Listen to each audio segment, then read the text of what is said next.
What's up, everybody? It's your boy Joshua Edwards. I told you this week I'm gonna have a special guest. I know you guys have been dying to hear from Kendall RiSSkyStutters. This is season 2, episode 18 of Joshua's Proximity. Yeah, we're talking NBA Finals review and everything.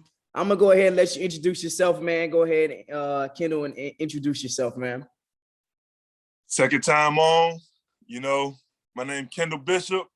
Made in Norfolk, from Norfolk, Virginia. Okay. Call me RiSSkyStutters. Be on the lookout for more content from the RiSSkyStutters Powerhouse Pod coming soon. But yeah, let's get it, man. Good to be here. Hey, man, I'm glad that you are here, man. All right, so I know you and I got dang Nats and stuff. You and a couple other guys, man, y'all have been on my case about Giannis before the postseason, during the postseason, and throughout all year. I've been pleading for him all year. Throughout the entire season. So we know what Giannis did in the NBA Finals. We know what he did to close off the Phoenix Suns in 6 games. He had 50, 14, and 5 blocks. Chris Middleton, he had 17. He had a couple huge late game buckets. Drew Holiday, 12 and 11. Now, going into the NBA Finals, tell me, why did you have the Bucks in 6 games, man? I didn't have them in 6, man. I picked the Bucks in 6. I was being generous. I wanted to go in 5, but the only reason I picked Bucks in 6 was because I knew the first game wasn't going to be a true testament of how good the team was, because Giannis didn't trust his health. You know what I mean? You could tell, and I know this question is a preface more so than the actuality of what happened, but in the first game, Giannis only took, if I'm not mistaken, 11 field goals. I think he went 8 for 11, had 20 points or something like that. That's not Giannis at all. At least not playoff Giannis. This version of the playoffs, Giannis, with the experience, with the growth over the last 4 to 5 seasons, Giannis have shown to be at a level of understanding of what it takes for him to dominate every single night. Now, I picked Bucks in 6 because when you just look at the higher end of each team, the top 4 players, top 3 players, I trust veterans. Just simple as that. Like, I don't trust young players in high leverage situations because of they don't have the mental, they don't have the psychology of what it feels like to lose yet. Like, everything Phoenix did was house money this year. I'm not discrediting it. I'm not discrediting it at all. It's still great. It actually makes it more great for Devin Booker to have the most playoff points ever. Them losing still enhanced their legacies in a way, because his first time in the playoff, if he never win, it's not going to go anywhere. But if he win, he can have a nice little case. My first playoff, I had the most points. My first playoff, we beat LeBron. My first playoff, we swept the MVP. My first playoff, Devin Booker got some nice accolades up under his belt for his first run. But when I looked at Chris Paul, his ceiling is about 25 points. If he's going to get 30 points, he's not going to get 10 assists. If he gets 10 assists, he's going to have less than 25 points. When you look at Booker, mid-range snipers, they usually have to take a lot of shots to get a lot of points. Like when you notice Chris Middleton's 40-point game, he took 33 shots. You know what I mean? And that, if I'm not mistaken, that was game 5. Game 5? I want to say game 5 or game 4. Yeah, I feel like it was game 4. He took 30 shots.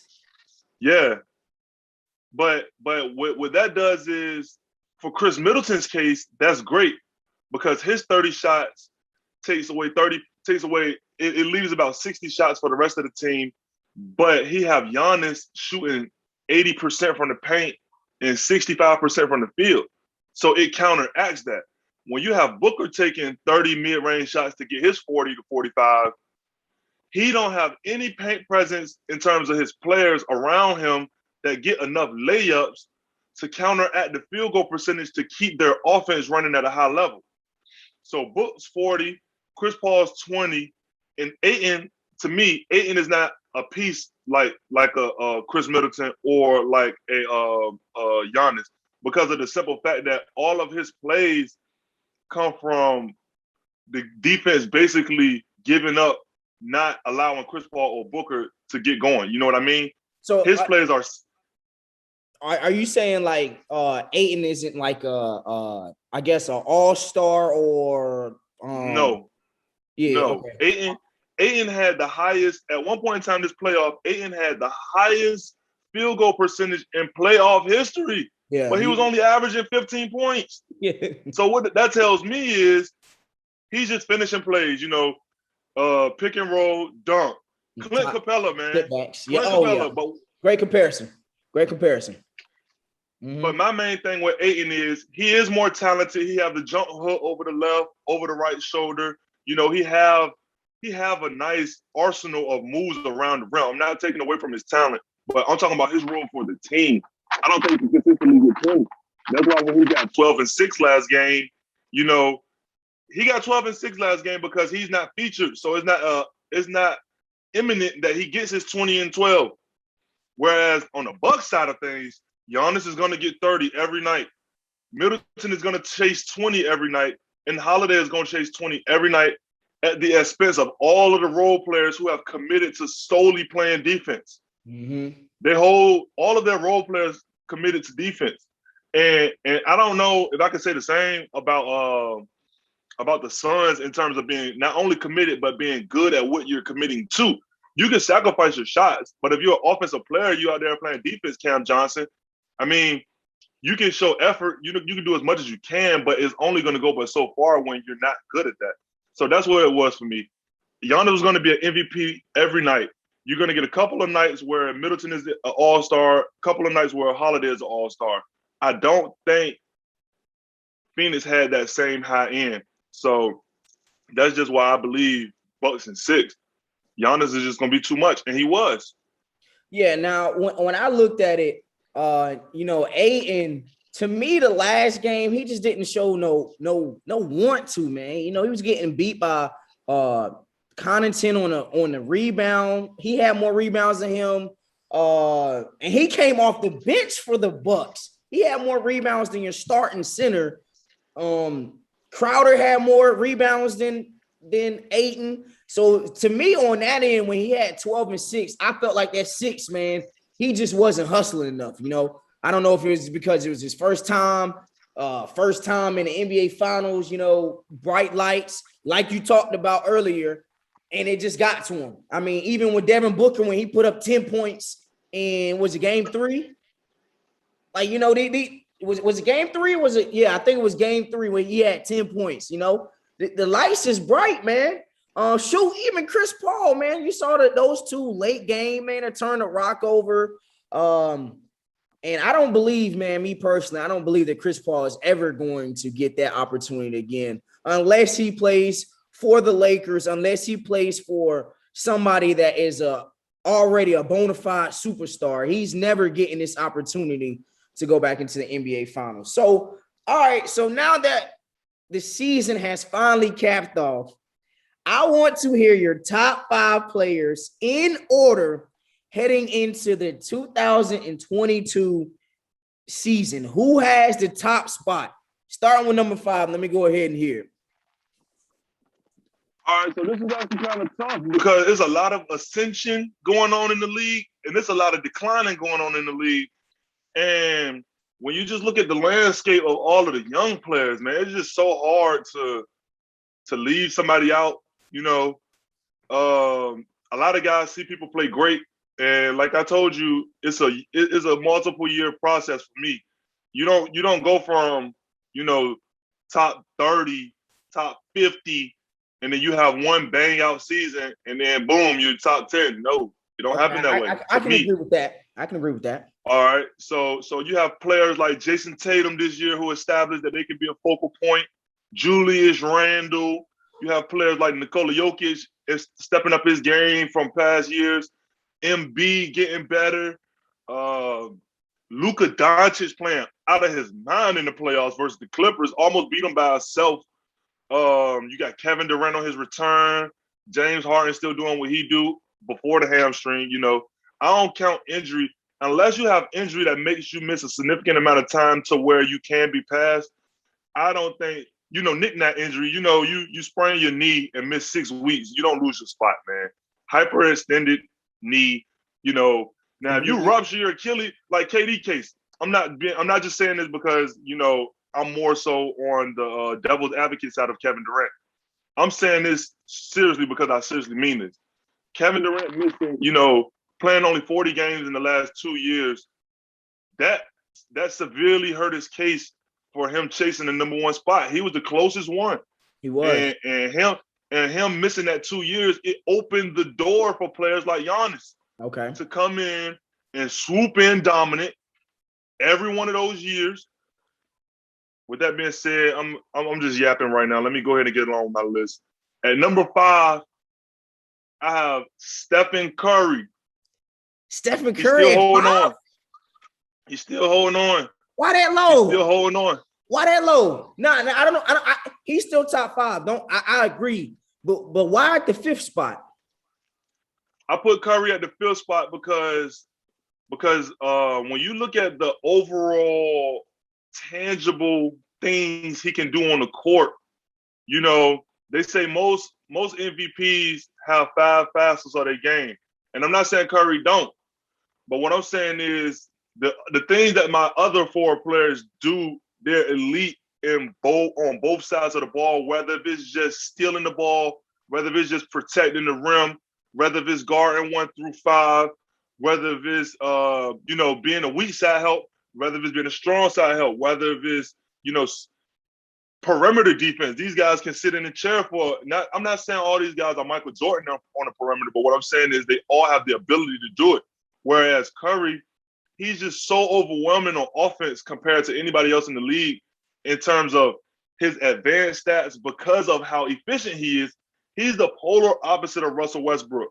I'm going to get off the ball so I can be as effective as possible, whereas Russell Westbrook has to be on the ball every play to be as effective as he can, and he's very inefficient in doing that. So I just think Steph Curry is at number 5, you know, walking 30, you know, 50% from the field, 45 from 3, 90% free throw shooter. He led a team this year with the 20th offense, missed the playoffs by 1 game. If it wasn't for the play-in, he would have had a spot. But yeah, I got Curry at 5, going to number 4. Okay. Kawhi Leonard. Now let me explain. Kawhi this regular season, you know, I urged Kawhi. I don't talk to these guys. We're not famous, but I urged that Kawhi go about showing that the regular season does matter. This is what guys really confuse where they say the regular season not this, the regular season not that. No, the regular season matters, dog. Listen to this. In my opinion, I think the regular season defines your career more than the playoffs. I think the playoffs, let me tell you what I mean by that. The regular season establishes what level of how great a player you are. The playoffs push your needle after you establish that greatness. So if I average 15 points every season, but every time I get to the playoffs, I average 23 and I get a couple of rings, they're going to say he was a damn good role player. You know what I mean? He stepped up when it mattered. But if I average 25 every year, when I get to the playoffs and I average 28 or I average 30, wow, he show up when it matters most. It's the complete opposite of James Harden. Elite player, he's dominant, you know, he steps up for his team, focal point, number 1 option, all of those things matter. But I feel like this year, Kawhi actually committed to the regular season a little more than he have in past years. And that advanced his case for me. I think he averaged about 25, 6, and 6, efficient from 3, efficient from the mid-range, one of the best mid-range shooters in the league. Also can get to the rim, finish left, right. You know, he defends. Now, he runs from defense more so than he would 5 years ago. He's not as effective of a defender as he was when he was in San Antonio, in my opinion. However, his defense is still better than most because of how strong he is, how athletic he is laterally at 6'7", 235 pounds, 225 pounds, however much he weighs. I got Kawhi Leonard at number 4. Let's get number 3. My main man. You know, I mentioned Kevin Durant earlier in my case. I said I got Kevin Durant at number 3, and I'm going to tell you why. Kevin Durant, in June of 2019, he ruptured his Achilles. He missed the entire 2019-2020 season. In my opinion, that was probably if he wasn't to rupture his Achilles, that would have been his best case, his best season to actually overthrow LeBron. People talk like when Kevin Durant was in when he was in Golden State, he actually had did it and secured LeBron's spot at the number one player in the league. He did not thoroughly secure that case. He didn't make it undeniable at all. LeBron still had plenty of room. He actually was doing more in some instances for his teams. And after LeBron got hurt or whatever, Kevin Durant getting hurt in that playoff that year stalled what he was doing the 3 prior years before that. You got to also keep in mind he took the shortcut. So when you take the shortcut and still don't get there quite all the way, not in terms of the championship, but in terms of actually surpassing what LeBron is doing for his teams, you know, that actually moves you backwards. When you stagnate, when you don't get better, that means you get worse because the players around you are constantly ascending. The older players are descending, but the younger players are coming up. And that's where Giannis comes in at. You know, I feel like Giannis have clearly taken where Kevin Durant was 5 years ago. Okay. You get a number 2 spot. And number 2, let me go here, man. Let me go ahead and hit the number 2 spot. Let me hear the number 2. I got my main man. I've been around with my man since I was in middle school. I got LeBron James at number 2 for the first time in about 12 years, man. I got LeBron at number 2, man. It's so hard. It's so hard for me, man. I'm about to drop a tear. Josh. Hey, look, me and you are both diehard LeBron fans, man. And I've been telling you, man, I'm like, man, I just don't see it anymore, Kendall. Now I'm gonna get to my top 5, you know, after you finish yours. And we already can assume who the number 1 spot is on yours. But man, LeBron just not top dog no more, man. And it pains me to say, like you said, it's been 12, 10 years plus, but he's just not top dog, man. Go ahead, man. Let me go ahead and get to LeBron's case, though. You know, I'm gonna argue for him, and this is what it is. LeBron, man, when he started this season coming off the championship, I think he averaged like 27.5 points, 11 rebounds, nearly 9 assists in the playoffs last year, 35% from 3. I think he was about 52% from the field, 72%, 71% from the free throw, won the championship, all of that good stuff. That moment said, okay, yeah. One thing people don't have to realize with LeBron James is he held the title. He held that spot so long, he don't have to overthrow his spot. He don't have to reach a level where nobody else is. He just has to remain consistent in what he's doing within his greatness. And that will get him that spot. Like when you notice the MVP race this year, you know, LeBron was averaging about 25, 7 and 7, 25, 8 and 8 for the most part of the case. The Lakers was chasing the number 1 seed. The Lakers had the number 1 defense, all of those things. But LeBron wasn't averaging 30, 12, and 6 like Embiid. You know, he didn't start the season averaging a triple-double like Jokic. You know, Jokic was averaging 25 points, 10 rebounds, and 10 assists for about the first month of the year last year. A lot of people forget these things. Yeah. But he remained consistent within his dominance. You know what I mean? A couple of other things LeBron did last season. LeBron was number 1 in opposing field goal percentage. You know, I feel like if LeBron don't get hurt last year, and another thing about LeBron's injury where his body didn't fail him. You know what I mean? Mm-hmm. He had an injury that came from outer places. outside of himself, unlike AD. Now, I felt like that injury, though, man. You know, a lot of people are gonna blame. I think it was Solomon Hill that committed the injury, diving for the loose ball. But you know, you see injuries like this happen all the time in sports, especially football, or you know, where you kind of just going through the motions. I might take a play off here, and then that's when you get injured. And I felt like in that situation, I feel like he should have just hustled a little more, man. Now, you made a great point about LeBron and how he maintain his greatness within himself. And it kind of made me think of just Tom Brady and just what he has been doing for the past 20 plus years, man. I don't believe Tom Brady is the best quarterback in the National Football League, but he has sustained his greatness for a long periods of time. He's remaining within his greatness, and you know, it's just hard to debate anything else. But I don't. Yeah, go ahead. Let me hear that number. But yeah, so LeBron also, he was number one in opposing field goal percentage, switching defenses. You know, AD missed 15 out of the first 30 games. So for the people out there that want to say, well, he got Anthony Davis on defense with the Lakers and la la la la la. AD been out all year, bro. He missed 6 games out of the first 20. That was before Valentine's Day when he strained his calf driving on Nikola Jokic. When he strained his calf driving on Nikola Jokic, that just made it an extended injury where he wasn't going to miss a game here, miss a game there. That made it, okay, you're on the injury report every night. You know what I mean? You're not playing.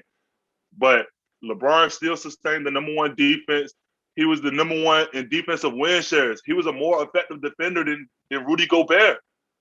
Rudy Gobert ended up leading the league in defensive win shares this year.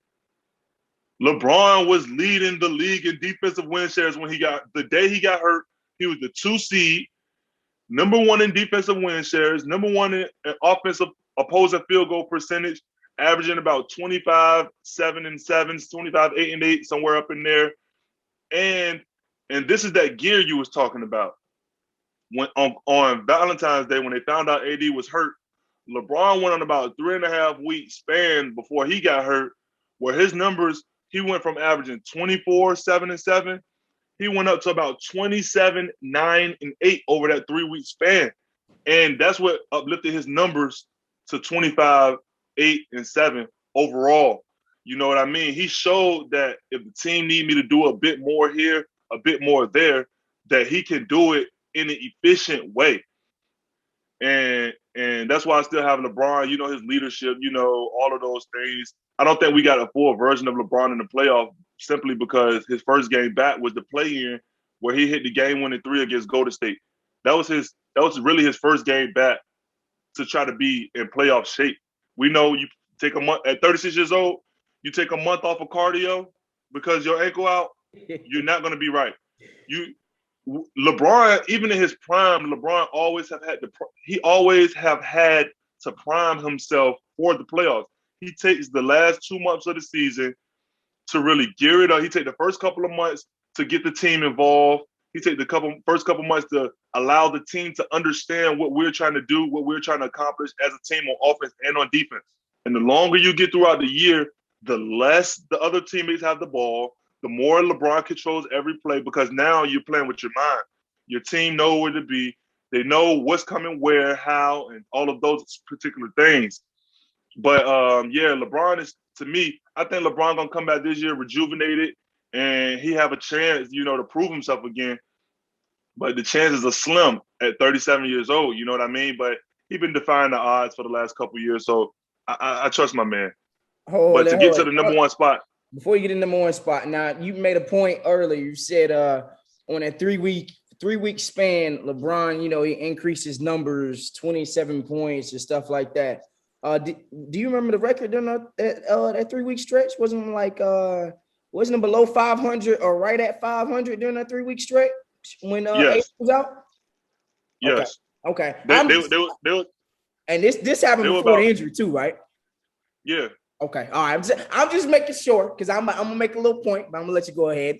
Actually, I'm about to 100% fact check that. But as I answer my next spot, but you also got to remember the day AD got hurt, Dennis Schroeder got hit with health and safety protocols that same day on Valentine's Day, and he missed 5 5 consecutive games. 2 weeks. Where the Lakers lost 4 of those games.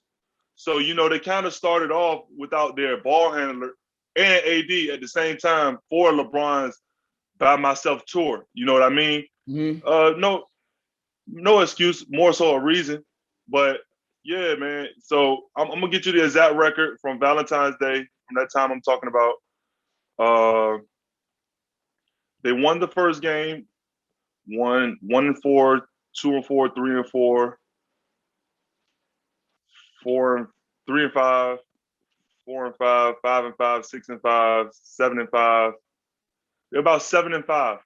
7-5 without AD and without Dennis Schroeder. Okay. And Dennis Schroeder came back. 1, 2, 3, 4, 5. He came back on the 24th versus Utah. They lost by 25. Then they beat Portland. Then they beat Golden State. Good. But yeah.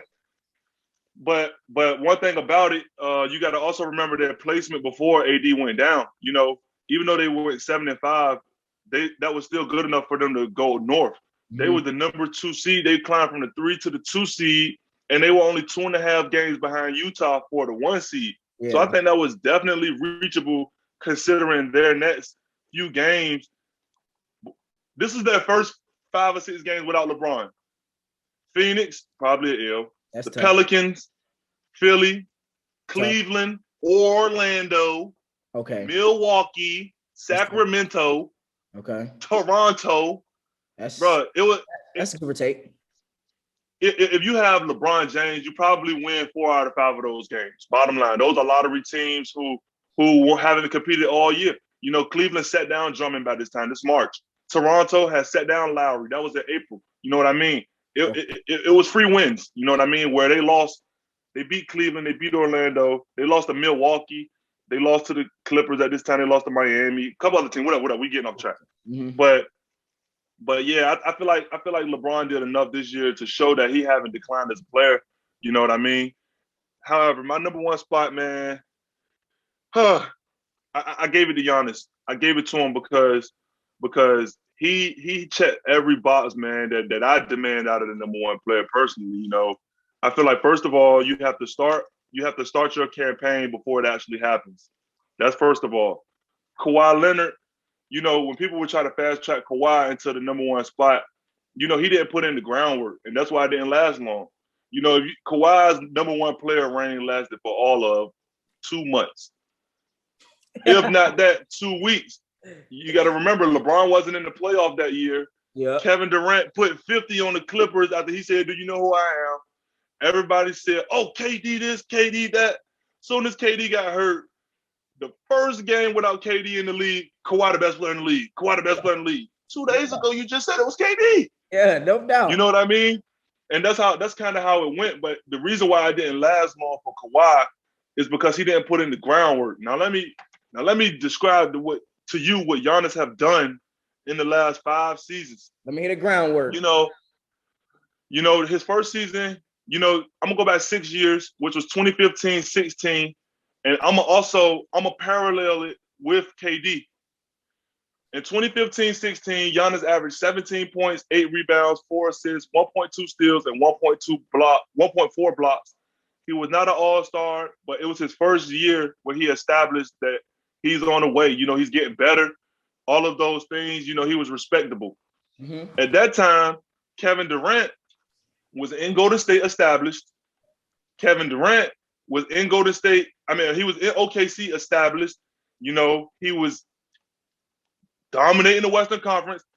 Steph Curry was making his claim for the best player in the conference, best player in the league. But Kevin Durant was still comfortable on that throne as the best player in the Western Conference. He get to the 3-1 lead versus Golden State. He choke it up. Bottom line, people don't talk about KD in his light. I don't understand why KD's so likable, really, because he don't do the things that most likable players do in terms of just his attitude, the way he carries himself on the court, the way he uplifts his teammates, the way he moves isn't that of a likable player to me. Everything he do is kind of grudgingly. Like, it's like he always like punching a wall. You know what I mean? It's always like he's upset at how he shortcome himself. But he averaged 28 points. He averaged 28, 8 and 5, a steal and a block. You know, he was still 39 from 3, 50 from the field, 90 from the free throw. He was dominant, you know. But I'm gonna read you Kevin Durant. This is what opens the door. You can't leave the door open when you're trying to make these claims as the best. You cannot leave the door open. And I'm gonna tell you exactly what Kevin Durant left the door open, man. People talk about the 3-1 comeback from Golden State, but I talk about Kevin Durant's shortcomings. Okay, so I was saying I'm paralleling Giannis' last 6 seasons to Kevin Durant's last 6 seasons because these are the only two really that have a case outside of LeBron. And Kevin Durant, you know, people talk about the 3-1 lead and we uplift Golden State a lot. Well, we need to start looking at the person who got pushed down. We need to stop because we pick and choose who we want to talk about. What's the word? Folding, being shut down. We use those words real loosely for certain players, but for others, we don't give that same energy to. So let me tell you how Kevin Durant choked up this 3-1 lead. He go 10 for 30 in game 1. That's 33%. They win. He go 11 for 18. That's 61%. They lose by 27 at Golden State. They come home to OKC. He goes 10 for 15 and 8 for 24. 8 for 24. Okay. And they win both of those games. They win both. How many points he have? Yeah. Okay. In those first 4 games, he goes 26 points, 29 points, 33 points, and then 26 points again. Yeah, that's not a bad stat line.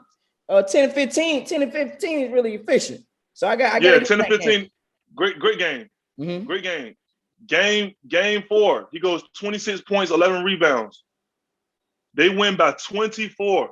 He shot 8 for 24 from the field. He got it the hard way, but he went 9 of 10 for the free throw to make that up. Mm-hmm. I'm gonna read you his next 3 games, and I want you to tell me this is Kevin Durant. 12 for 31, 3 for 11 from 3. No. That's 38%. 10 for 31. That's 32% from the field, not from 3. Yeah. From the field. He better not be taking no 31 3-point shots. 10 for 31, 1 for 8 from 3. He always going to get 25 plus because that's what his game produces. He's elite. He's always going to get his points. But it's how are you going to get them? Are you getting them the hard way or are you getting them your way? He getting them the hard way, bro. But you had 3 opportunities that you all lost by single digits. Yeah, you should have slammed the door shut. Is that not a choke job? Mm-hmm. Is that not a choke job? That's a choke job. It is. Okay. And that was Giannis's first season. You know, he wasn't a relevant player yet. His next year he comes. This is KD first year in Golden State. Giannis comes. He averages 23, 8 and 5.5 assists, 1.6 steals and 2 blocks a game. Listen to the defense. Kevin Durant goes to Golden State. We know the story. He goes to Golden State. Him and Curry for the entire regular season, 1A, 1B for the most part. Mm-hmm. You know, they had the averages was about the same. And Kevin Durant gets to the finals and averages 35. Okay. Now we know that's a good piece of groundwork. Although you can try to, you know, he went to Golden State to win and all this, all that. Fact of the matter is he tangibly still put out the production, bro. Yeah, so even if you don't give him, even if you don't give him 100% credit or all of the credit, like how we praised Giannis this morning or yesterday or whatever, you still have to give him some credit for actually getting over the hump and actually showing that he can do it in some way, shape, or form. You know what I mean? I'm gonna go ahead and fast track out of this year because this year is pretty much a wash. Giannis was most improved player, first time All-Star. KD was a champion. You know, they were on 2 different levels. KD was already at the MVP level trying to get to the champion level. Giannis was still ascending. But the ascension during this time frame, did you see Giannis coming? Like, did you know of Giannis right now, like around the 2016 time, 2017 17? No, yeah. I didn't get on Giannis' case until the MVP race where it was him versus Harden. And I remember Giannis was averaging about 27, 12, and 6. But he was number one in defensive efficiency, and Milwaukee slammed his lead with like 60-something wins. Yep. And Harden was averaging like 32, 33 points, but that was it. They was winning games. I'm not discrediting that, but he was just an ISO scorer, bro. You're not going to, in my opinion, like I would rather take the versatile guy that's doing everything on the court, passing the ball, rebounding the ball at a high level, stealing the ball, getting blocks, efficient, all of those things. But I'm going to keep this parallel going, try to speed this up to get through it. Giannis hit the scene, 27, 10 rebounds, and 5 assists, 1.5 steals, nearly 1.5 blocks. And this was where the league started to respect Giannis as one of those players that could possibly be a focal point. They went 7 games with Boston this year. This was in the first round. This was Giannis' first taste of actually leading the team in its entirety, actually trying to be that engine on offense, on the rebounds, passing the ball, trying to be the best defender in the league. So with Giannis's 2017-18 season, he showed people that he can play at an elite level.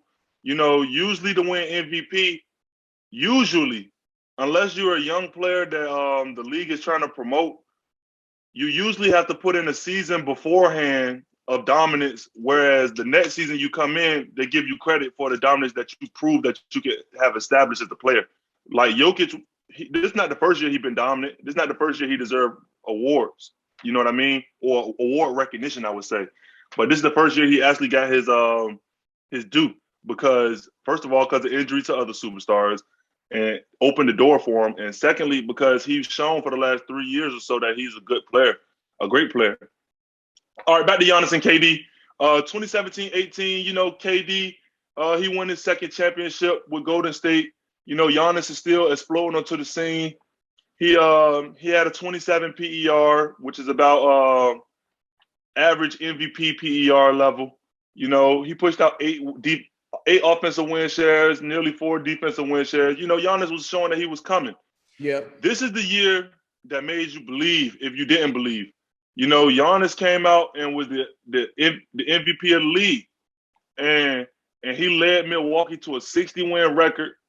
People say Chris Middleton was an all-star or whatever. Chris Middleton is an all-star because of how many wins they got, not because of how talented he is as a player, bro.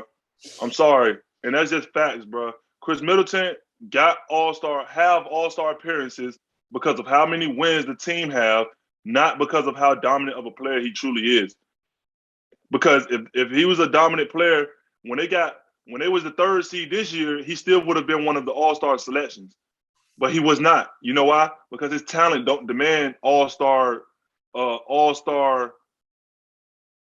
It don't demand all-star. It don't. His talent don't. He's an 18 to 21 point guy, 5 or 6 assists, 5 or 6 rebounds. Don't get me wrong, he's a good player, but he's not a great player. Well, I mean, you got to look at who they added in the East this year as well. You feel me? They added KD coming to the East. I believe Tatum was an all-star. So I don't think that he didn't necessarily get it because of the record-wise. I feel like he didn't get it because what's the word I'm looking for? He didn't. Was it better than none of them real? He wasn't a true all-star. Nah. I feel like he honestly didn't get the all-star votes because he's not popular. That's what I'm looking for. He's not popular. They're not in a Los Angeles type city or Philadelphia or Florida. They're up north, man, in freaking Milwaukee. So nobody's really freaking voting for Middleton, man. Everybody's voting for Giannis. We'll go ahead. Keep going. Okay. All right. First of all, the starters are determined by the fan vote, and the coaches and executives pick the reserves. So if you're good enough, you're gonna get in. The bottom line is he wasn't good enough. That's just the bottom line. I don't know. But whatever. We can argue that another day. Okay, so they win 60 games the first year, and that was the year where if you didn't believe about Giannis, you better start believing now. He averaged 27, nearly 28 points, 12.5 rebounds, 6 assists, 1.5 steals, 1.5 blocks. He dominated the league. And this was the year where Kevin Durant got hurt. Kevin Durant since 2014 haven't led the league in any advanced analytic in terms of impact since 2014. How are you the best player in the league and you're not being at the most effective level? You're not playing at the most effective level. That's one thing. Second thing, Kevin Durant have yet to show he can lead a team as the undoubted leader production wise, being the best player. See, people say, oh, he was the best player on the team, but he wasn't. Giannis was the best player in every facet of Milwaukee, maybe except jump shots, but offense, defense, leadership, rebounding. If Giannis didn't play big in every way, they don't win games, bro. Bottom line, he can't depend. Is Middleton going to give you a 30-point game here or there? Yes. But Middleton and Drew Holiday are not top 20 players. You know what I mean? Kevin Durant had multiple seasons with Russell Westbrook, who was a top 20 player, where they couldn't get it done. And they was good enough. They were good enough. It's not like their team was – it's not like LeBron in Cleveland the first go-around, where in Cleveland, LeBron urging the front office to try to get this player, try to get that player. And the best player they bring in is Larry Hughes, and they lose Carlos Boozer for Drew Gooden. You know what I mean? The team wasn't regressing as he was getting better. OKC was getting better. Jameson too. Yeah, old Shaq. But yeah, so with KD, with LeBron still playing at a big level in 2018 and 2019, and Giannis zooming up on him getting hurt opened the door for him to get past, because he never secured the number one spot for him to come back and just show that he was what he was when he left. He's basically showing that he's number 2 or number 3. He played about 47 games in the last 2 years. I'm sorry. Man, I don't care how talented you are. Okay, now I don't care. This is not an argument of skill set. This is not an argument of skill set. This is what people do. People say, oh, Kevin Durant, the most talented player, so he's the best player. No, it's not I'm an not argument gonna say of that. skill. It's about who's the most dominant within the skill set that they have. LeBron was never the most skilled guy. LeBron was never more skilled than Kobe. LeBron wasn't more skilled than Brandon Roy. LeBron wasn't more skilled. Yes, I said it. LeBron in 2009, 10, 11. Bro, do you know who? Bro, go look at Brandon Roy. I know who Brandon Roy is. He wasn't more skilled than Brandon Roy. No, bro. Look, Brandon Roy at the time. Okay. 2009, 10, and 11. Okay. Brandon Roy, LeBron. You got to remember, LeBron was Giannis. He was a freight train. Yeah. Okay. If you talk, I'm thinking you talking about the LeBron from like. Oh no. I'm talking about when he was making his case. Okay. When he was making his case for best player. I agree. Okay. Yeah. Okay. Brandon Roy, when he first got to the league, go look at Kobe Bryant interviews describing Brandon Roy. He said he can do everything. Ain't no weaknesses. He could turn right shoulder. He could turn left shoulder. He could dribble with the right. He could dribble with the left. He could pull up. He could get to the rim. He could catch and shoot. He can dunk, finish, leading teams. He was an amazing player. Yeah. But LeBron's physical dominance was so polarizing that his skill only had to be but so chiseled for him to be the best player in the league. Same thing with Giannis. Giannis don't have to be the most skilled jump shooter. He don't have to be a jump shot creator because he's so physically polarizing. His skill only have to be half as good as the players who depend on a total floor game. You know what I mean? A third, not half, a third, because he's like you say, he's physically polarizing, man. And So I put my top 5 is Giannis, LeBron, KD, Kawhi, Curry. People fast track KD right back to where he was. They didn't make him have to prove anything coming back. He had a couple hot games and they said, okay, KD back, number 2 player in the league. No, you have to climb back up that ladder to me, bro. You got to climb back up. And I don't think it's fair to other players like Kawhi Leonard, like Stephen Curry, like James Harden, even LeBron. LeBron right now still have to prove stuff. Why don't KD have to prove anything? No. I don't think it's a case where. Well, I mean, he first of all, you said it yourself. He's played 47 games, coming off of an injury that ends people's career. You feel me? He's not really one of those guys that is that's really heavy or anything like that. So the Achilles. his Achilles, for him to be that tall, man, you know, and him jumping and everything, that's affecting him in every type of way. But I'm gonna go ahead. Let me list my top five. At number 5, I got Luka Doncic, man. I believe right now, you know, just the last two seasons that you've seen him in the playoffs, you know, he lost both times to the Clippers. They're like freaking arch rivals and everything, and just what he's been doing in the playoffs himself. He's a bona fide superstar. I believe right now, I do believe he is a top 5 player in the NBA. I don't think that you'll see him out of the all NBA category unless he gets hurt. I don't see anybody taking his spot. You know, him, Curry, Harden is really going to be the top 3, you know, guards. At number 4, I got Kawhi Leonard. What you want to talk about? 2 Finals MVPs, 2 DPOYs, 5-time All-Star, 5-time All-NBA, 7 times All-Defense, All-Star MVP, and his resume speaks for itself, especially this year in the playoffs. Number 3, I still got Stephen Curry. Now, for all the things that you listed earlier, you know, what he had to go through, the adversity, you know, Klay Thompson tearing was it Achilles or his knee this year? ACL. First it was the ACL in the finals, and then he ruptured his Achilles training to get back from the ACL. Yeah, so I still think it's him. At number 2, I don't care what you got to say. You said my man needs to prove something, and it's Kevin Durant right now, man. I think that he has done enough to prove he is the second best player in the league because he came off of a career-ending injury, and he's putting up the numbers that he's putting up. And, you know, Giannis is definitely top dog right now. I just don't have LeBron James in my top 5. I personally believe, listen now, I personally believe that when we're talking about the best player in any league, whether that be basketball, football, I believe, one, it's a revolving door. I believe that it is a revolving door. I believe that you have to show me something from year to year basis to keep up that standard, man. You know, LeBron, he was putting up good numbers before the injury. I know you're going to use that as an excuse or whatever, but coming off an injury, I didn't see it. I didn't see him uplifting his team.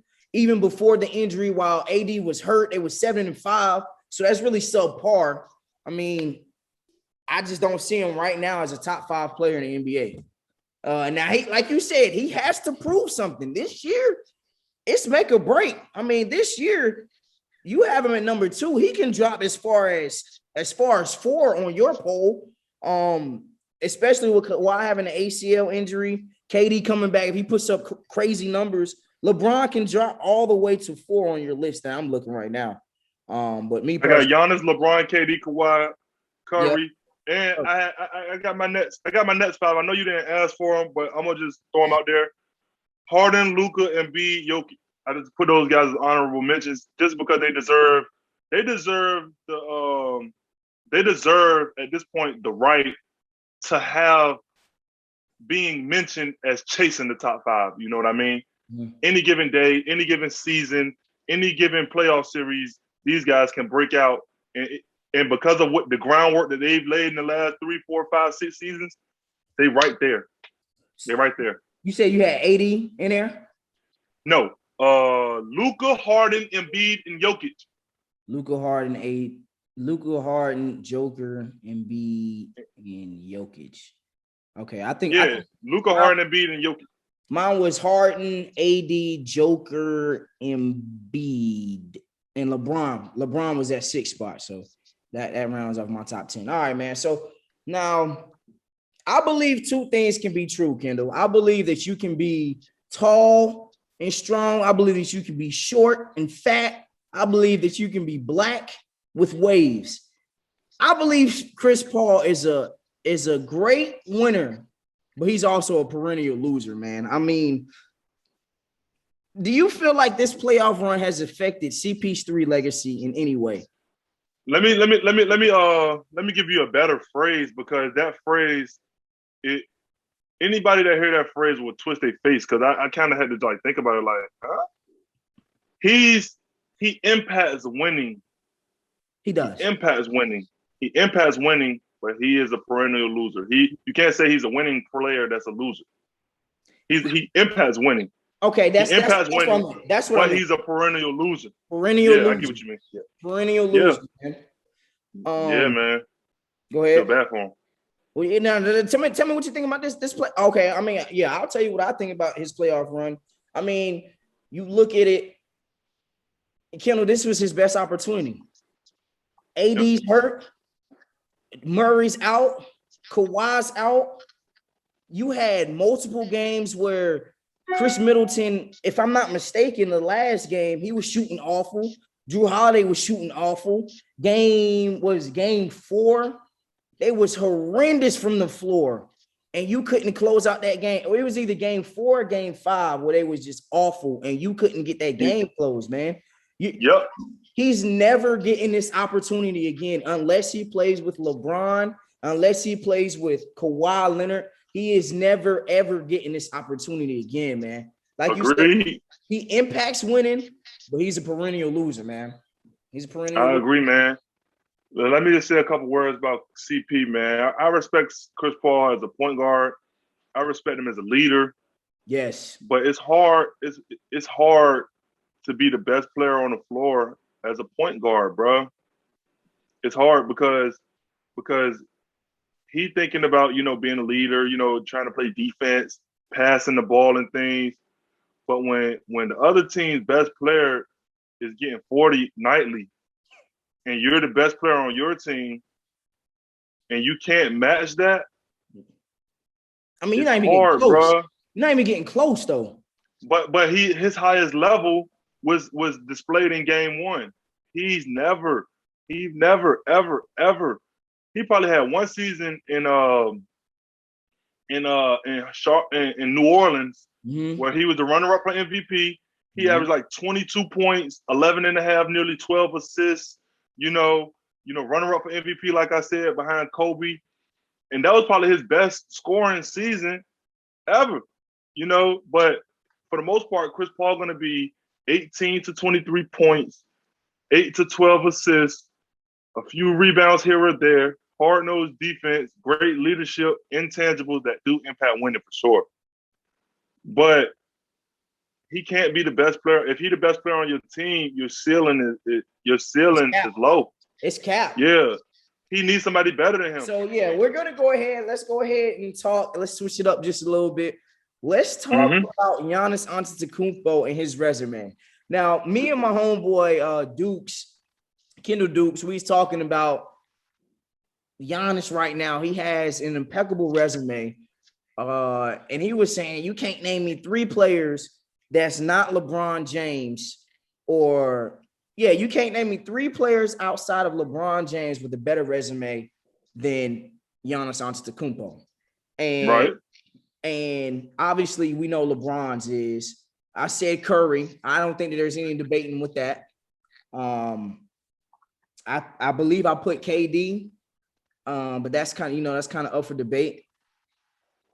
But I really put Kawhi Leonard too. Now I'm gonna go ahead. Yes, Kawhi Leonard. I'm gonna read his resume. I'm gonna read his resume. We know Giannis has 2 MVPs, and a Finals MVP. Kawhi Leonard, 2-time Finals MVP, 2-time champion, 2-time Defensive Player of the Year. He is an All-Star MVP, just like Giannis Antetokounmpo. He has 5 All-NBA, just like Giannis Antetokounmpo. 7-time All-Defense. Giannis, I believe, has 3. 5-time All-Star, just like Giannis Antetokounmpo. And he's a 2014, 2015 Steals champ. Now, I remember you saying earlier in the episode, regular season builds what type of player, what type of sustained greatness we are expecting from you when it comes postseason. That builds your legacies, which I agree with. And I believe personally that the Finals MVP is more important than the regular season MVP. I'll take Finals MVP over. No, why not? I'm gonna take 2 players who are not MVP players but they have Finals MVPs. I And know. I want you to tell me which two. Hold on, wait. Let me finish. I want you to tell me which two. I want you to tell me which two are greater than these season MVP players. I know you're Chauncey Billups and Andre Iguodala. I know you're going to say that. Would you rather be Chauncey Billups or Andre Iguodala or James Harden or Russell Westbrook? Who are better players? Who are greater careers? I mean, yeah, we know. First of all, we know who has the better career. We know that. No. I'm just saying. We know that James Harden has a better career than Chauncey Billups, but Chauncey Billups is he will be in the Hall of Fame if he ain't in already. We already know that. Who was the other player that you listed? Iguodala. I'm talking about the other MVP. Oh, Russell Westbrook. We know Russell Westbrook is. Yeah, we know Russell Westbrook is stamped, man. His resume speaks for itself. But I mean, come on, man. It's the Finals MVP. Don't get me wrong. Regular season MVP is 82 games, but the Finals MVP is at the highest level. That's the highest. Highest. But level. The Finals MVP is only praised to a great level for players who are already regular season MVPs, bro. The Finals MVP does nothing.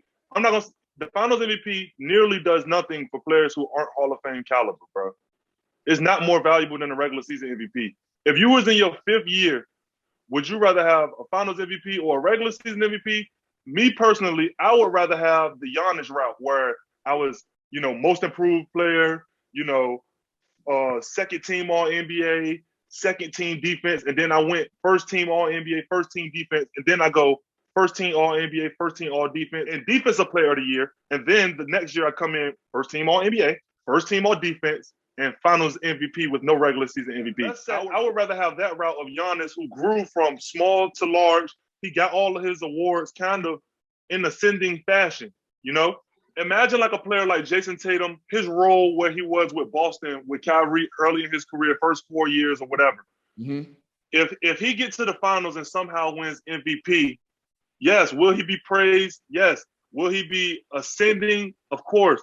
But it would be a higher ascension for a 3rd-year player to lead a team for the entirety of the season and maybe fall short in the 2nd round because they're learning how to be that great of a player. Giannis, when he won his first MVP, was already more valuable than Iguodala at any point in his career. Hey, for real. No disagreements. I'm not disagreeing that. The regular season have to be worth something. Like we're starting to get to this point as fans where, first of all, social media is erupted. So every game, people have a different opinion. Whereas back then, you had to go and get the newspaper. You had to read it. You had to watch it. You had to be a part of it. You had to feel it more. So you had to really know what you were watching. Obviously, fans still had their opinions based on who they liked and things of that nature, but it was to a lesser degree. Now we have a general consensus of what a player is supposed to be and what the player is and how the player gonna be. No, like the regular season matters. Like you can't play. Like if Kevin Durant would have won a championship this year with the whole band, I would have still had the same take on him. Like y'all played 30 games apiece, 40 games apiece in the regular season. Y'all BS the whole regular season.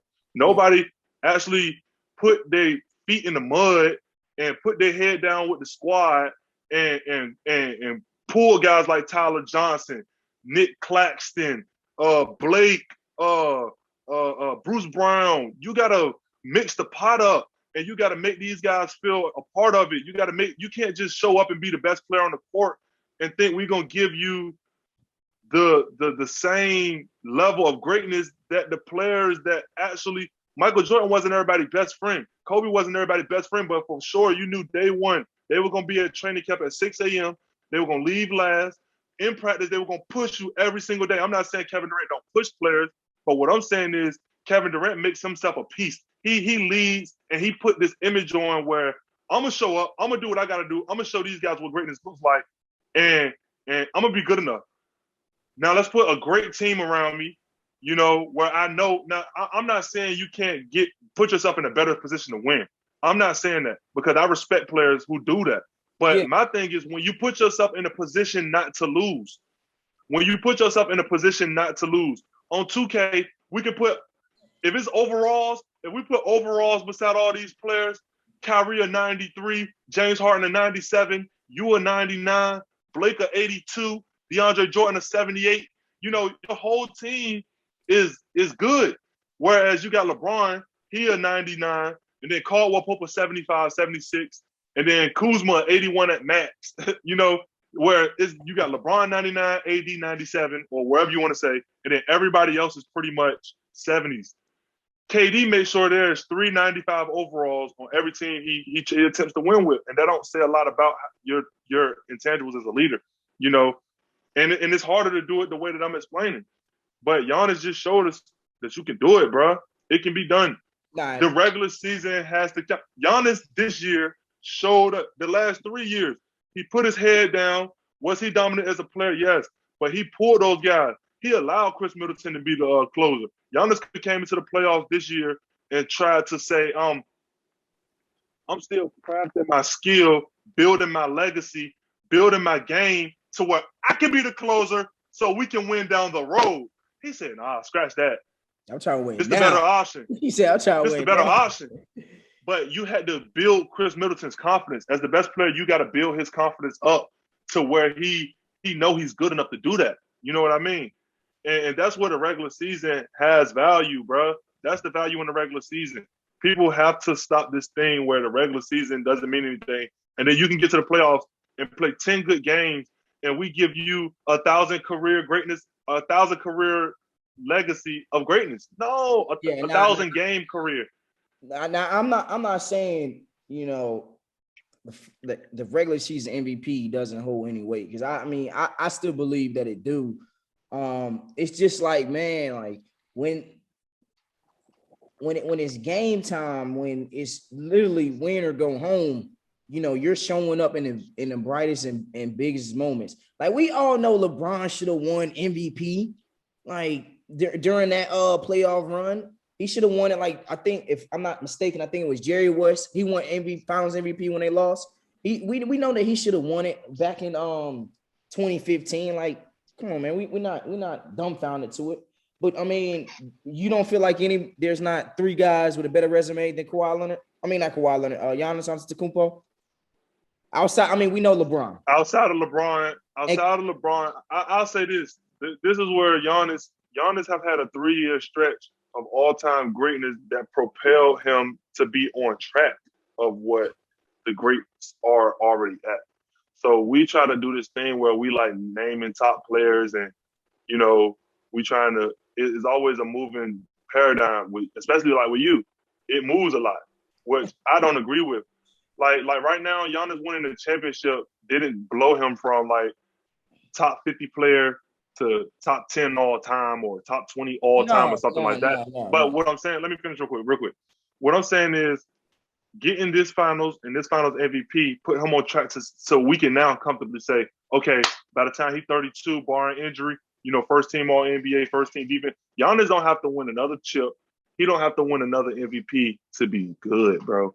He just gotta be dominant. If you're now, I'm not saying you can't. If he get in the playoff and just average 20, you know, it's gonna change. You know, 3 years from now, we're not gonna respect this championship how we respect it today. You know what I mean? Because it's gonna be 3 other champions already, you know, rolled out, and the story is gonna continue to build. You know, because of how young he is, bro. The dude 26. Think about that. KD 33. So think about where Giannis is going to be by the time he's 33. Of course, KD have a better resume. KD got drafted number 2 overall, best college player coming out of college outside of Greg Oden, best perimeter college player for sure, coming out of his class. He got drafted in 2007. So to compare his legacy to a 2013 number 15 overall pick who averaged single digits his rookie year is kind of unfair to Giannis. You know what I mean? Now, I'll push back on Kawhi. Anybody, I will make this case. You can't say period. Who have a better resume than Giannis? Period. It's not fair, because the only player that's going to do it is players that got drafted before him. Curry, of course.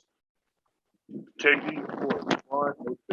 You know what I mean? But there is some debate with Kawhi for sure. Okay, let me because Kawhi have yet to win the Finals MVP.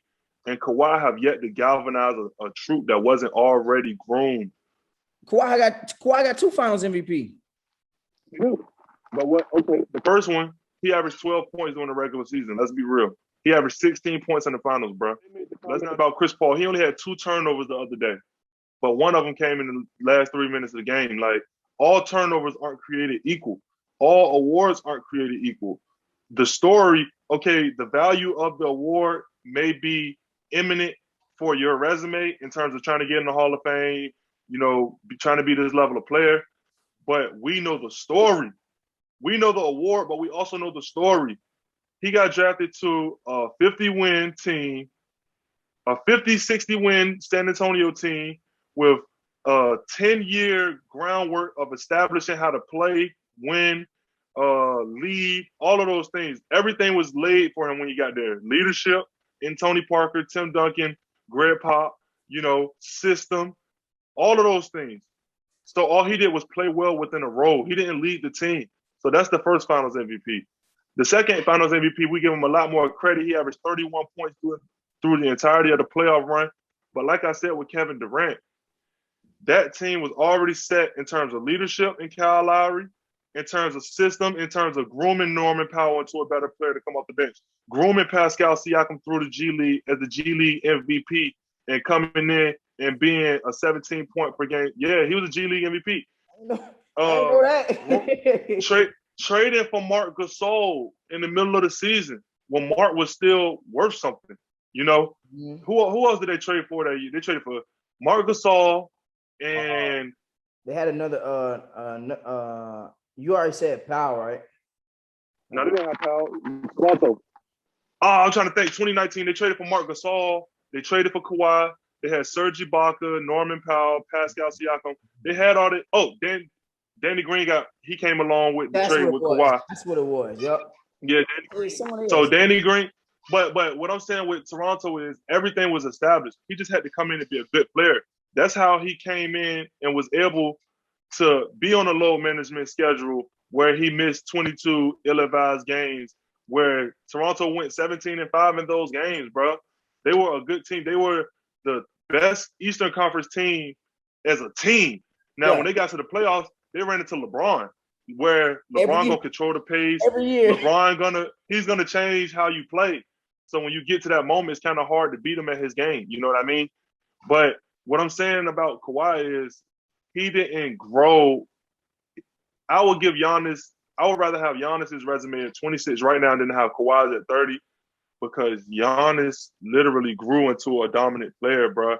He literally grew into a dominant player, bro. He took a team and he took himself as a player, and the team rose with his level of play. No matter the role players, when they had Bledsoe, they won 60 games.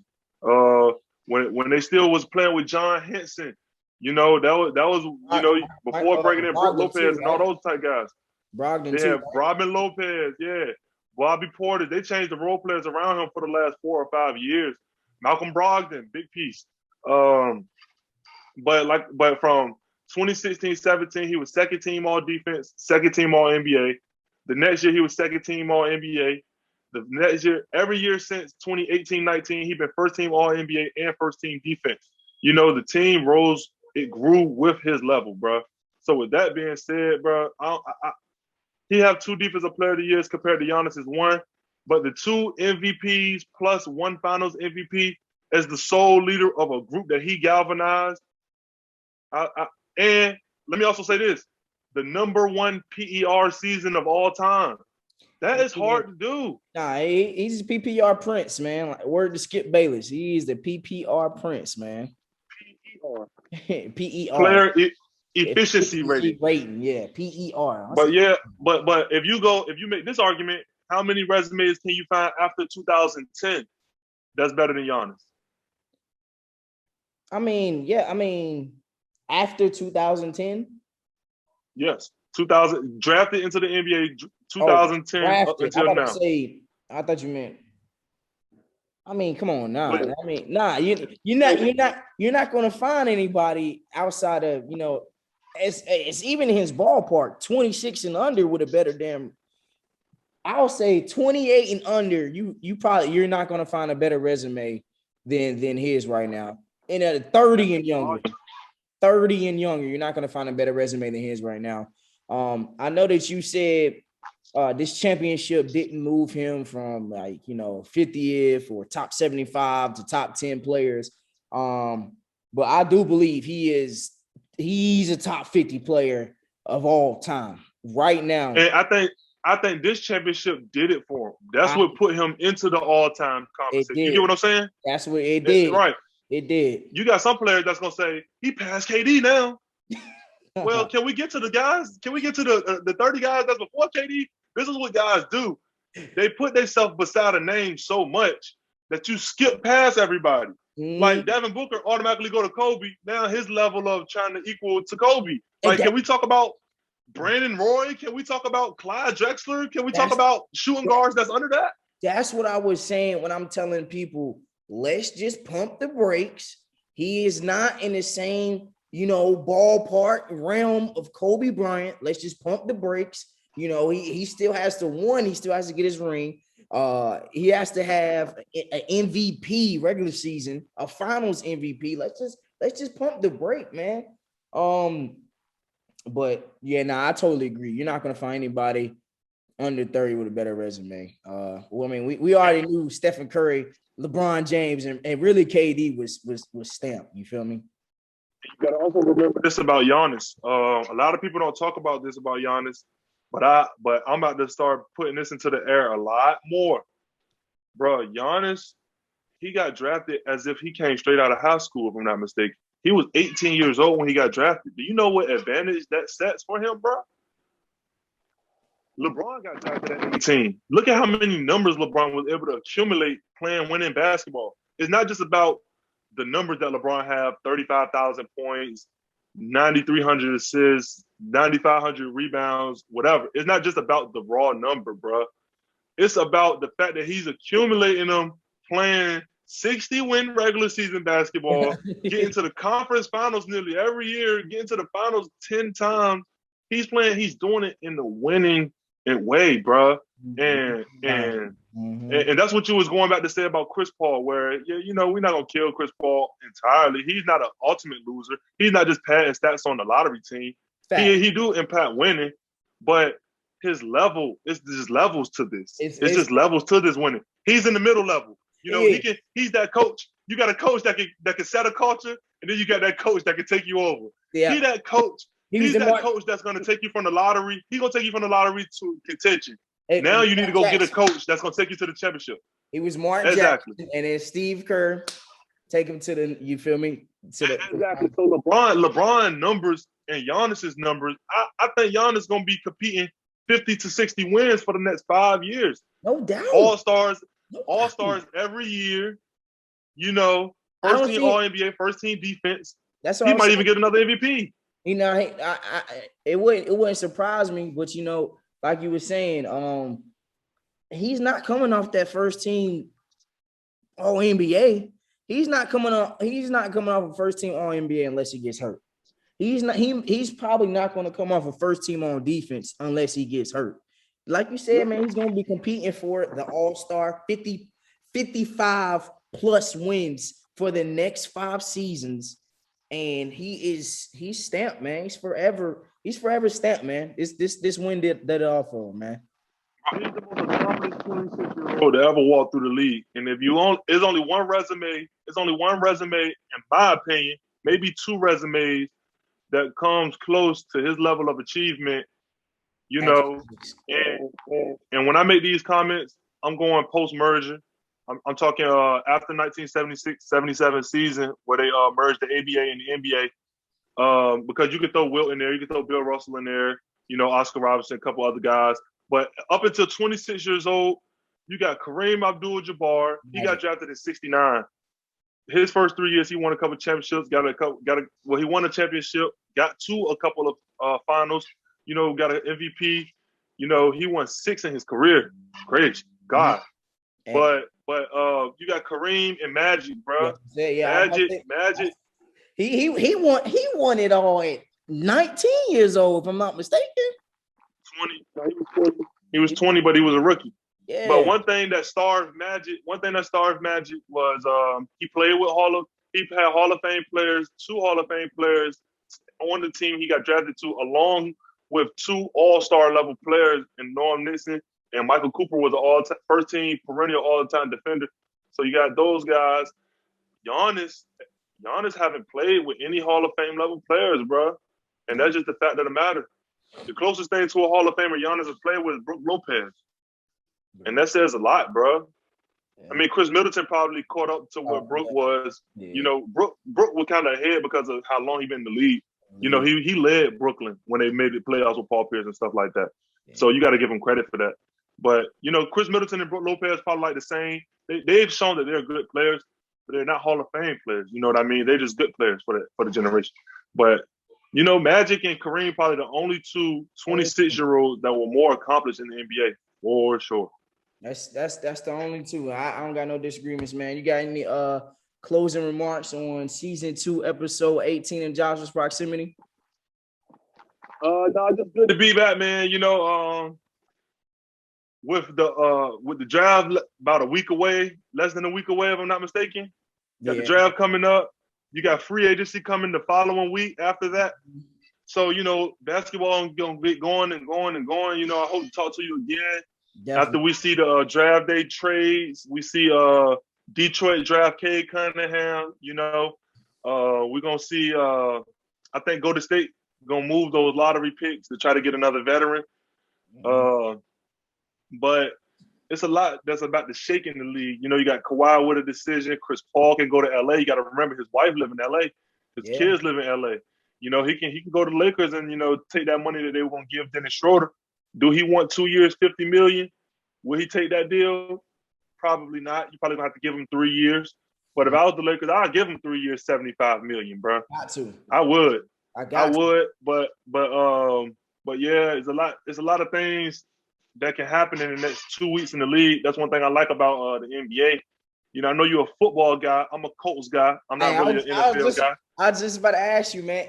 Am I going to be able to have you on during football season, man?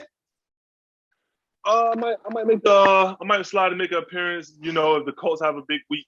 You know, whether it's a big week, whether it's a big week in terms of winning or just a big game that we lost. You know, I'm willing to talk about it. I don't really keep up with the entirety of the league in terms of how I keep up with the basketball. Like, you name any team, I can give you the whole situation from financials to the last man on the bench to the coach to, you know, what arena they play in, you know, what city they play in, all the way down the league. I can't do that with football, but I can with the Colts. And one thing I hate is the Cowboys because them boys are delusional, man. Hey, Ricky, we coming for you, man. Y'all boys is out there delusional, man. We might have to do a 3-way show, man, with these Cowboys, man. Thanks, man. Did you ever get a chance to watch Space Jams 2? I did not. Oh, man, you gotta get that chance, man. I had to wait till I was reading so many like opinions on it, bro. I gotta wait till I can clear and just sit and watch it with just watching it and just enjoy it instead of. I don't want to go and watch it with the intent, like, you know how you kind of go to see because everybody you going to watch it for an opinion. I want to naturally just watch it. You know what I mean? Yeah, I'm about to say you can't listen to opinions, man. Me personally, I believe that was a great movie. You know, I don't think that there was anything wrong with it. Yeah, it's some cheesy moments. You feel me? Yeah. You know, he's not a damn Will Smith. He's not a Denzel, but I mean, you know, he did what was required of the movie. So, That's it, man. All right, man. Season 2, episode 18. Appreciate you, Kendall, man. You called it Bucks and 6, man. I called it. Simony. Go ahead. All right, we out, bro.